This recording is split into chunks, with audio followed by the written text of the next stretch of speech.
Hello everyone. आज हमारा जो नेक्स्ट टॉपिक है वो बहुत ही इंटरेस्टिंग टॉपिक है, ग्रुपिंग ऑफ रेजिस्टेंस। इस वीडियो के अंदर हम ग्रुपिंग ऑफ रेजिस्टेंस के बारे में पढ़ेंगे। रेजिस्टेंस को सीरीज़ में और पैरेलल में कैसे कनेक्ट करते हैं वो सब हम इस वीडियो के अंदर डिटेल से पढ़ेंगे। इससे पहले हमने पिछली यूनिट में ग्रुपिंग ऑफ कैपेसिटर पढ़ा था, सेम वैसा ही प्रोसेस है। देखते हैं क्या डिफरेंस है। सबसे पहले है resistance in series. Resistance in series क्या है, देखो। Resistances are said to be grouped in series if there is only one way to proceed from one resistance to another. Definition समझने से पहले हम डायग्राम समझते हैं, फिर अच्छे से क्लियर हो जाएगी। देखो ये हमारे पास में रेजिस्टेंस है, ये रेजिस्टेंस का सिंबल है। इस तरह से हमने इनको सीरीज में कनेक्ट कर रखा है। ये R1 है, ये R2 है एंड ये R3 है। ठीक है, ये सीरीज का है। साथ में मैं यहाँ पे पैरेलल में और बना देती हूँ।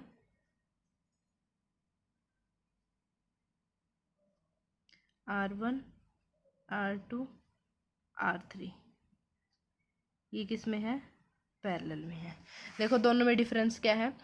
जो रेजिस्टेंस इन सीरीज है उसके अंदर क्या बताया है डेफिनेशन के अंदर, resistances are said to be group in series if there is only one way to proceed from another resistance one resistance to another. मतलब एक रेजिस्टेंस से दूसरे रेजिस्टेंस तक जाने के लिए हमारे पास में एक ही वे रहेगा, और इसके अंदर क्या है, मोर देन वन वे रहेंगे। अब इसको और अच्छे से क्लियर करने के लिए देखो क्या करेंगे हम। इसको मान लिया हमने या किसी बैटरी या सेल से कनेक्ट कर दिया। अब यहाँ पे क्या रहेगा, पॉजिटिव या नेगेटिव। मैंने पहले भी बताया है सीरीज के अंदर क्या सेम रहता है, करंट सेम रहेगा और पोटेंशियल क्या रहेगा, डिफरेंट रहेगा। यानी इसका जो पोटेंशियल है वो कितना हो जाएगा V1, इसका पोटेंशियल कितना हो जाएगा V2 और इसका पोटेंशियल V3। और इन सभी के अंदर करंट क्या रहेगा, सेम, I सेम रहेगा। आप यहाँ पे लिख भी सकते हो in series potential difference, potential is difference, potential is different but current remains same। ठीक है, ऐसे ही हम इसको भी किसी सेल से या बैटरी से कनेक्ट करेंगे। यहाँ पे पैरेलल के अंदर क्या होता है, पोटेंशियल सेम रहेगा और करंट क्या हो जाएगा, डिफरेंट। यानी इसके अंदर देखो यहाँ से इस पार्ट से थ्री वेज हैं। मैंने क्या बताया था, अकॉर्डिंग टू डेफिनेशन क्या है कि यहाँ पे if there are more than one way to proceed from one resistance to another resistance. किसी ने बोल दिया कि हमें इस पॉइंट से इस पॉइंट पे जाना है, तो हमारे पास में कितने वे हैं। देखो यहाँ से हम इस टाइप से भी जा सकते हैं, यहाँ से इस तरह भी जा सकते हैं, या फिर डायरेक्ट भी जा सकते हैं। ऐसे मतलब कितने थ्री वेज है ना। तो यहाँ पे इसके अंदर जो करंट जाएगा वो I1, ये I2, और इसके अंदर कितना लिया हमने करंट I3, और इसका जो टोटल पोटेंशियल है वो कितना है, V पोटेंशियल है। ठीक है, आगे इतना समझ में। पैरेलल के अंदर क्या रहेगा, पोटेंशियल सेम रहेगा और करंट क्या रहेगा, डिफरेंट रहेगा। और जो मैंने ये पीछे कैपेसिटेंस वाले केस में भी बताया था कि जो हमारे जो घरों के अंदर जो लाइट होती है ना, वो क्या होती है, किस में होती है, पैरेलल में होती है। और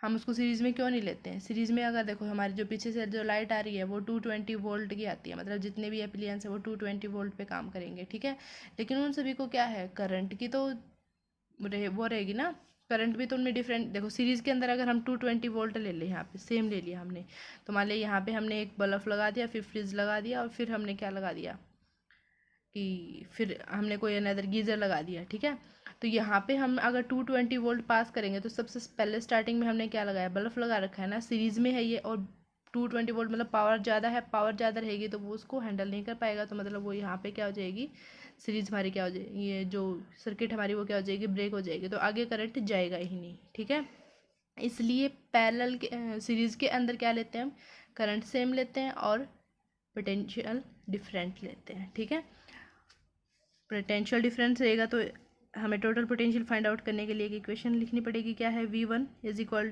V1 plus V2 plus V3, ये इक्वेशन फर्स्ट। और V की वैल्यू कितनी होती है, according to Ohm's law IR होती है ना। तो यहाँ से हम क्या लिख सकते हैं, जो V है उसकी वैल्यू IR है, तो V1 की वैल्यू कितनी हो जाएगी, करंट तो सेम रहेगा IR1, V2 की वैल्यू IR2, V3 की वैल्यू कितनी हो जाएगी IR3। ठीक है, ये सारी वैल्यूज़ हमें क्या करनी, इक्वेशन फर्स्ट के अंदर पुट करेंगे। यहाँ पे लिखेंगे हम put all these values in equation first. Equation first के अंदर पुट करेंगे, देखो क्या आ जाएगा हमारे पास में। V की वैल्यू कितनी है IR, इधर कितना हो जाएगा IR1 plus IR2 plus IR3। आई सभी में क्या कर सकते हैं हम कॉमन ले सकते हैं, अंदर कितना आ गया R1 plus R2 plus R3 और लेफ्ट साइड में कितना है IR।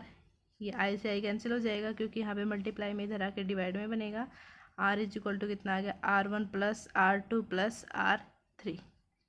ठीक है, ये इक्विवेलेंट सर्किट के लिए लेंगे तो हम इसको क्या लिख सकते हैं, इक्विवेलेंट सीरीज़ के लिए ले रहे हैं ना, तो आर इज इक्वल टू ये क्या लिख सकते हैं हम आर को सीरीज़ के लिए RS से इसको डिनोट कर सकते हैं, ये सीरीज़ के लिए। देखो अब कैपेसिटेंस के केस में ये वाला ऐसे वाला जो रिजल्ट था वो हमारा पैरेलल के अंदर आया था। ठीक है, अब इसके बाद में हम स्पेशल केस करते हैं। स्पेशल केस देखो क्या है, if there are n number of identical resistances each having value r, मतलब n number of identical resistance है और सभी की वैल्यू कितनी दे रखी है r है। तो हमारे पास में R1 की वैल्यू भी r है, R2 की वैल्यू भी r है और R3 की वैल्यू भी कितनी है r है। तो RS की वैल्यू कितनी हो जाएगी r प्लस r और ऐसे कितने हैं हमारे पास में n नंबर ऑफ रेजिस्टेंस है। तो यहाँ से क्या आ जाएगी हमारे पास में r कॉमन ले सकते हैं, 1 प्लस 1 प्लस 1 प्लस ऐसे ही n नंबर तक। तो RS इज इक्वल टू ये क्या है n वैल्यूज़ है ना, n वैल्यूज़ हैं ये, तो हम इसको RN लिख सकते हैं या फिर इसको हम क्या लिख सकते हैं RS is equal to NR। आगे इतना समझ में। इस केस में हमारे पास में जो रेजिस्टेंस होता है वो मैक्सिमम होता है। ठीक है, मैक्सिमम कैसे होता है देखो अभी बताती हूँ। यहाँ पे देखो ये नेक्स्ट जो स्पेशल केस है वो क्या है, total resistance in series is always greater than greatest individual resistance. Maximum कैसे होगा देखो कि हमारे पास में जो रेजिस्टेंस है वो हमने सपोज कर लिया कि 2, 4 एंड 6, यानी R1 की वैल्यू 2 है, R2 की वैल्यू 4 है एंड R3 की वैल्यू कितनी है 6 है। ठीक है, तो इसके अंदर ये क्या है 3 रेजिस्टेंस लिए हमने और किस में ले रखे हैं सीरीज में है, और सीरीज में मैक्सिमम कैसे होगी कि ये अकॉर्डिंग टू दिस लाइन देखो क्या है always greater than the greatest individual. Greatest individual कितना है 6।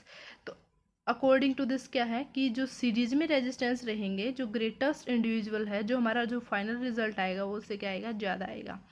देखो इसके अंदर कैसे ऐड करते हैं हम, R इज इक्वल टू कितना हो जाएगा R1 plus R2 plus R3, तीनों को ऐड करेंगे 2 प्लस 4 प्लस 6, टोटल कितना आ गया 12, और 12 क्या है 6 से ग्रेटर है। तो मतलब क्या हो जाएगा कि ये इस केस में हमारे पास में जो रेजिस्टेंस है वो क्या रहेगा मैक्सिमम रहेगा।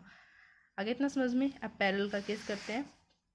देखो पैरेलल के अंदर देखो इसके अंदर क्या था, करंट सेम था, पोटेंशियल डिफरेंस, और पैरेलल में क्या हो जाएगा करंट डिफरेंट और पोटेंशियल क्या हो जाएगा सेम। आप लिख भी सकते हो ये बात।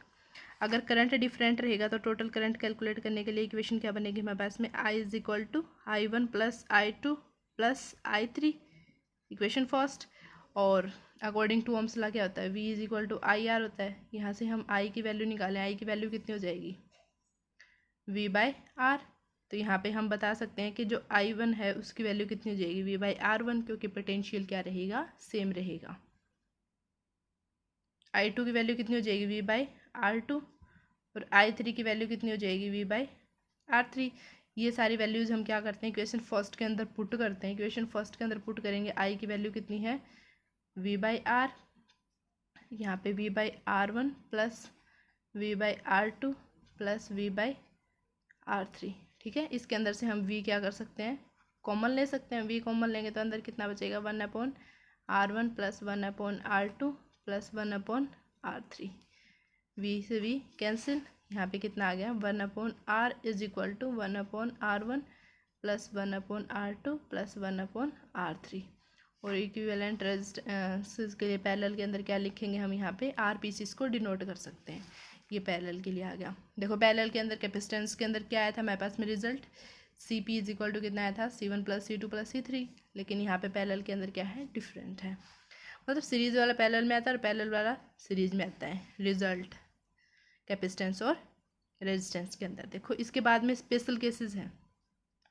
फर्स्ट केस क्या है, if there n number of identical resistance each having value r, फिर से वही केस है कि n number of identical resistance हमारे पास में और ईच मतलब एक की हर एक की वैल्यू कितनी है, आर है।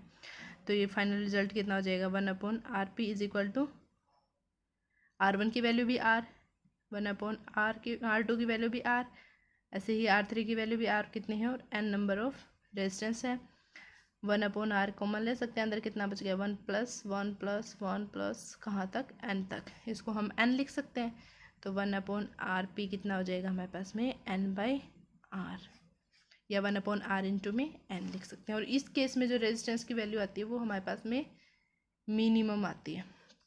मिनिमम कैसे आती है, देखो सेकंड जो केस है वो क्या है, total resistance in parallel is always less than least individual resistance. ये कह रहा है कि जो पैरेलल के अंदर जो टोटल रेजिस्टेंस होते हैं ना, उसके अंदर जो लीस्ट रेजिस्टेंस रहेगा, जो कम से कम जो रेजिस्टेंस की वैल्यू रहेगी, जो फाइनल रिजल्ट आएगा वो उससे क्या आएगा, कम आएगा। लेट अस कंसीडर R1 की वैल्यू कितनी है 2, R2 की वैल्यू 3 एंड R3 की वैल्यू कितनी है 4, ये कंसिडर कर लिया हमने। और ये तीनों किस में कनेक्ट है, हमारे पास पैरेलल के अंदर कनेक्ट है। पैरेलल के अंदर कनेक्ट रहेंगे तो 1/RP इज इक्वल टू कितना आ जाएगा, 1/R1 की वैल्यू 2, 1/R2 की वैल्यू 3 प्लस 1/R3 की वैल्यू 4। एलसीएम कितना आ गया इसका 12, ऊपर कितना आ जाएगा 6 प्लस 4 प्लस 3, कितना बन गया टोटल 13/12। और जब इसको इससे आप इसको डिवाइड करते हो 1.08 ओम, ये आता है आपका फाइनल रिजल्ट। इस लाइन के अकॉर्डिंग में क्या है कि हमारा जो लीस्ट इंडिविजुअल है उससे क्या आएगा result, final result less than आएगा। तो लीस्ट इंडिविजुअल कितना है, इसके अंदर 2 है और फाइनल रिजल्ट कितना है हमारे पास में 1.08। आई होप आपको ये पूरा टॉपिक अच्छे से क्लियर हो गया होगा। नेक्स्ट जो वीडियो होगी उसके अंदर हम इसके सारे जितने भी न्यूमेरिकल्स बनते हैं रेजिस्टेंस पे, सीरीज और पैरेलल पे, वो सारे हम उसके अंदर डिस्कस करेंगे। Thank you.